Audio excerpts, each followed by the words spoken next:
Allot மணி சேனலுக்கு வருக வருக. நான் செபி ரெஜிஸ்டர்டு ஃபினான்ஷியல் அட்வைசர் கிடையாதுங்க. நான் எஜுகேஷனல் பர்பஸுக்காக என்னுடைய பர்சனல் எக்ஸ்பீரியன்ஸை நான் ஒரு 20 வருஷமாக மார்க்கெட்டில் இருக்கேன், அதை தான் உங்கள்கிட்ட ஷேர் பண்ணுறேன்.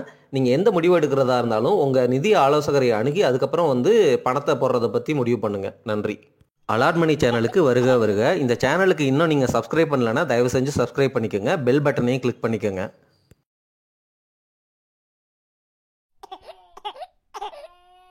இந்த வீடியோ பதிவில் ஒரு முக்கியமான கருத்தை நான் உங்ககிட்ட ஷேர் பண்ணணும் அப்படின்னு நினைக்கிறேங்க. ஒரு சிந்தனை, சரிங்களா? ஆல்ரெடி அங்கங்கே பிட்டாக பேசியிருந்தாலும் நான் ஒரு தடவை நல்லா பேசிடுறேன்.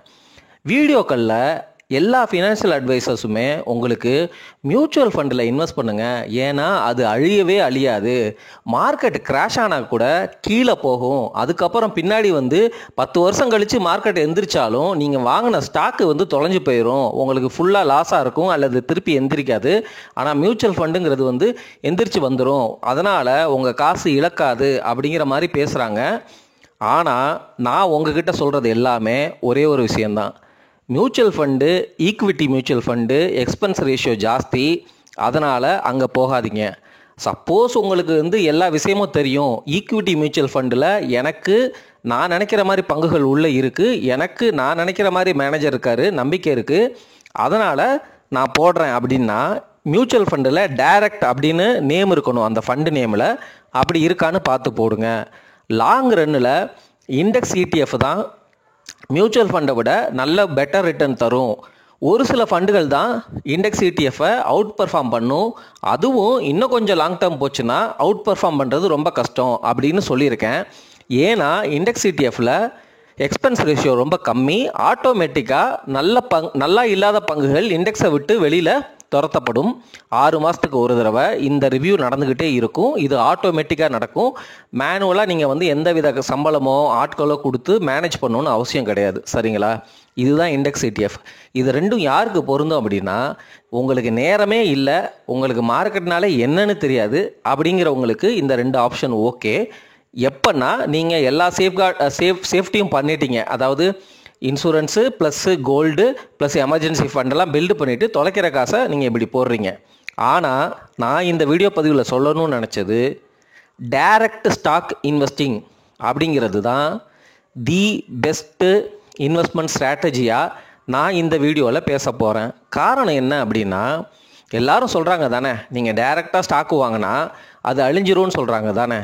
அப்போது மியூச்சுவல் ஃபண்டு மேனேஜர் அவர் உள்ளே வச்சுருக்கிற ஸ்டாக்கு, நிறைய ஸ்டாக் வச்சுருப்பார்ல, அதில் எல்லா ஸ்டாக்குமே அழியாதா அப்படிங்கிறது ஒரு கேள்வி. அதே போல் தான் இண்டெக்ஸ் ETF-லையும் ஒரு ஸ்டாக்கு அந்த இண்டெக்ஸை விட்டு வெளியில் துரத்தப்படுது. அதாவது என்னென்னா, கிட்டத்தட்ட ஒரு ஸ்டாப் லாஸ் மாதிரி. நம்ம எப்படி ஒரு ஸ்டாக்கை வாங்கிட்டு 20% லாஸ் ஆயிடுச்சு அப்படின்னா அந்த ஸ்டாக்கை கொடுத்துட்டு வெளியில் வர்றோம் அப்படிங்கிறது தான் கிட்டத்தட்ட ஒரு சிம்பிள் உதாரணம் ஃபார் இண்டெக்ஸ் ETF-ல துரத்துறதுக்கு, சரிங்களா? நம்ம ஃபண்டமெண்டலாக யோசித்தோம் அப்படின்னா அந்த தவறுகள் மியூச்சுவல் ஃபண்டுக்குள்ளேயும் நடக்குது, இண்டெக்ஸ் ETF-க்குள்ளேயும் நடக்குது. ஒருவேளை நம்ம வாங்குகிற டிவிடெண்ட்டுக்கு டேக்ஸ் கட்ட வேணாம், இல்லை நமக்கு எதுவுமே தெரியாது, நம்ம பெட்டராக டாக்ஸேஷனை ஹேண்டில் பண்ணலாம் அப்படிங்கிற மாதிரி யோசித்து நீங்கள் இண்டெக்ஸ் ETF மியூச்சுவல் ஃபண்டில் இன்வெஸ்ட் பண்ணால் ஓகே தாங்க. நான் திருப்பி என்ன பேச போகிறேன் அப்படின்னா, டைரக்ட் ஸ்டாக் இன்வெஸ்டிங் ஏன் பெஸ்ட்டு அப்படிங்கிறத பேச போகிறேன். மியூச்சுவல் ஃபண்டு இண்டெக்ஸ் ETF அழியாது, ஆனால் டைரக்ட் ஸ்டாக் அழிஞ்சிரும்னு சொல்கிறதுல உள்ள ஒரு மிகப்பெரிய மிகப்பெரிய ஓட்டை என்ன அப்படின்னா, டைரக்ட் ஸ்டாக் இன்வெஸ்ட் பண்ணுறவர் ஒரு ஸ்டாக் மட்டும் வச்சுருக்கிற மாட்டார், மியூச்சுவல் ஃபண்டு இண்டெக்ஸ் வச்சுருக்கிற மாதிரி அவரும் கூட ஒரு 50 ஸ்டாக் வச்சுக்கலாம் இல்லையா? வேறு செக்டரில் நல்ல பங்குகளை, அவருக்கு புரிஞ்ச பங்குகளை வச்சுருக்கும் பொழுது ஸ்டாக்கு லாஸ் ஆச்சுன்னா மியூச்சுவல் ஃபண்டுக்குள்ளே உள்ள லாஸ் மாதிரியே இவருக்கும் லாஸ் ஆகும். ஆனால் மிச்ச பங்குகள் அந்த லாஸை நல்ல ரிட்டர்ன்ஸ் கொடுத்துச்சுன்னா அந்த லாஸுங்கிறத இவரை மறக்கிறதுக்கு நிறைய வாய்ப்புகள் இருக்குது. இதுதான் அவங்க சொல்கிறதுல உள்ள ஒரு மிகப்பெரிய ஓட்டை. இப்போது டைரக்ட் ஸ்டாக் இன்வெஸ்டிங்கோடைய ஒரு மிகப்பெரிய அட்வான்டேஜ் என்ன அப்படிங்கிறத பார்த்துடலாம். நீங்கள் வருஷம் எக்ஸ்பென்ஸ் ரேஷியோ அப்படின்னு ஒன்று கொடுக்க தேவையில்ல. ரெண்டாவது, நீங்கள் டைரெக்டாக இன்வெஸ்ட் பண்ணுறது மூலமாக நீங்கள் ஃபண்டமெண்டல் அனாலிசிஸ் அப்படின்னு ஒன்று கற்றுக்குறீங்க, உங்களுக்கு கண்ட்ரோல் இருக்குது, உங்களுக்கு புரியுது, சரிங்களா? 2. மூணாவது, டைரக்ட் ஸ்டாக் இன்வெஸ்டிங்கில் நீங்கள் இண்டெக்ஸுக்குள்ளே இப்போ போய் பார்த்தீங்கன்னு வச்சுக்கோங்களேன், எல்லா பங்குமே விலை ஜாஸ்தியாக இருக்குது, இல்லை வேல்யூவேஷன் ஜாஸ்தியாக இருக்குது, இல்லை பப்ளிக் செக்டர் கம்பெனியாக இருக்குது. அந்த மாதிரி வந்து நம்ம எதுக்கு முதலீடு பண்ணணும்? நமக்கு தேவை வந்து என்ன? மார்ஜின் ஆஃப் சேஃப்டி, நல்ல ஸ்டாக்கு, சரிங்களா? ஃபார் எக்ஸாம்பிள், இப்போது நான் தொடர்ந்து டாக்டர் ரெட்டியை பற்றி பேசிட்டு வரேன். டாக்டர் ரெட்டி நிஃப்டியிலேருந்து வெளியில் தள்ளப்பட்டுருச்சு இப்போ ரீசெண்டாக. அதுக்காக டாக்டர் ரெட்டி நல்ல பங்கு இல்லைன்னு ஆயிருமா? வேல்யூவேஷன் பிரகாரம் ஃபார்மா செக்டரில் அவ்வளோ பெரிய கம்பெனி, அதனால் இந்த கம்பெனி ஃபெயிலே ஆகட்டும், டாக்டர் ரெட்டி ஃபெயிலே ஆகட்டும். ஆனால் கரெக்டாக யோசித்தோம், ஒரு நல்ல ஃபண்டமெண்டல் அனாலிசிஸ் பண்ணுற ஒரு ஃபண்டு மேனேஜர் நீங்கள் வந்து போய் பாருங்கள். மியூச்சுவல் ஃபண்டில் இன்னமும் டாக்டர் ரெட்டிஸ் நிறையா மியூச்சுவல் ஃபண்டு வந்து வச்சுருப்பாங்க, எஃப்ஐஐஸ் வச்சுருக்கிறாங்க. ஆனால் நிஃப்டி 50லேருந்து வெளியில் வந்துருச்சு. அதுக்காக இந்த பங்கு நல்ல பங்கு இல்லைன்னு ஆயிட முடியுமா? கிடையாது தானே. இப்போது நம்மளும் ஃபண்டமெண்டல் அனாலிசிஸ் கற்றுக்கிட்டு நல்ல நல்ல ஸ்டாக்ஸாக பொறுக்கி எடுத்து ஒவ்வொரு செக்டருக்கும் இவ்வளோ நான் லிமிட் வச்சுருக்கிறேன், ஒவ்வொரு பங்குக்கும் இவ்வளோ லிமிட் வச்சுருக்கிறேன், large gap, mid gap, small கேப்பில் இவ்வளோ வச்சுக்கிறேன். அதாவது எனக்கு இன்னும் பயமாக இருந்துச்சுன்னா இண்டெக்ஸ்லேயும் ஒரு போர்ஷன் போட்டுக்கிறேன், மியூச்சுவல் ஃபண்ட்லேயும் ஒரு போர்ஷன் போட்டுக்கிறேன், அது இல்லாமல் ஒரு போர்ஷனில் நான் டைரெக்டாக ஸ்டாக் இன்வெஸ்டிங் பண்ணுறேன் அப்படின்னு வாங்க. உங்களுக்கு நீங்கள் இந்த ஃபண்டமெண்டல் அனாலிசிஸை கற்றுக்கிட்டு ஓவர் த பீரியடு உங்களால் இண்டெக்ஸையோ மியூச்சுவல் ஃபண்டு ரிட்டர்னையோ பீட் பண்ண முடிஞ்சிச்சுன்னா உங்களுக்கே கான்ஃபிடென்ட் வரும். கொஞ்சம் கொஞ்சமாக அக்குமுலேட் பண்ணுங்கள், காஃபி கேன் இன்வெஸ்டிங் பண்ணுங்கள், ஒன்று ஒன்றா சிப் பண்ணுங்கள், அப்படிங்கிறது தான் என்னுடைய புரிதலுங்க. இதில் நம்ம ஈஸியாகவே இந்த மாதிரி வேல்யூபிள் ஸ்டாக்ஸை கண்டுபிடிக்கலாம். நம்ம இண்டெக்ஸில் தானே இன்வெஸ்ட் பண்ணணும்னு நினைக்கிறோம், அந்த இண்டெக்ஸை எடுத்துக்கோங்க. அந்த இண்டெக்ஸில் எல்லா ஸ்டாக்கையும் போய் அதோடைய ப்ரைஸு, வேல்யூவேஷன் நம்ம நிறைய வீடியோ போட்டிருக்கோம், அதெல்லாம் படிச்சுட்டு அந்த மாதிரி இருக்கான்னு கம்பேர் பண்ணுங்கள். கம்பேர் பண்ணி உங்களுக்கு பிடிச்ச ஸ்டாக்கை எடுங்க. அந்த நெட்டில் வந்து அந்த சைட்டுக்கு போங்க, அந்த மேனேஜ்மெண்ட் பற்றி பாருங்கள், எந்த ப்ராடக்ட் பண்ணுறாங்கன்னு பாருங்கள். உங்களுக்கே ஃபெமிலியராக வந்து தெரிய வரும், ஒரு கான்ஃபிடென்ஸ் வரும். அப்போவும் கான்ஃபிடென்ஸ் வரலையா, ஒரு ஸ்டாக்கு 2 ஸ்டாக்கு வாங்கி வைங்க, மானிட்டர் பண்ணுங்கள், உங்களுக்கே புரிய வருங்க. இப்படி நீங்கள் ஒரு இண்டெக்ஸை நீங்களாக பில்டு பண்ணுறீங்க, சரியா? பில்டு பண்ணிவிட்டு தொடர்ந்து ஒரு 6 மாதத்துக்கு ஒரு தடவை ரிவ்யூ பண்ணுங்கள். இண்டெக்ஸில் இருக்கிற மாதிரியே ஏதோ ஒரு ஸ்டாக்கு நல்லா பர்ஃபார்ம் பண்ணலை, இந்த ஸ்டாக்கு மேலே நம்பிக்கை போயிடுச்சு, ஃபண்டமெண்டலாக சிச்சுவேஷன் சேஞ்ச் ஆயிடுச்சு அப்படின்னு தெரிஞ்சிச்சுன்னா லாஸ் ஆனாலும் பரவாயில்ல, அதை விற்றுட்டு வேறு ஆப்பர்ச்சுனிட்டி உள்ள ஃபண்டுக்கு மூவ் பண்ணுங்கள்.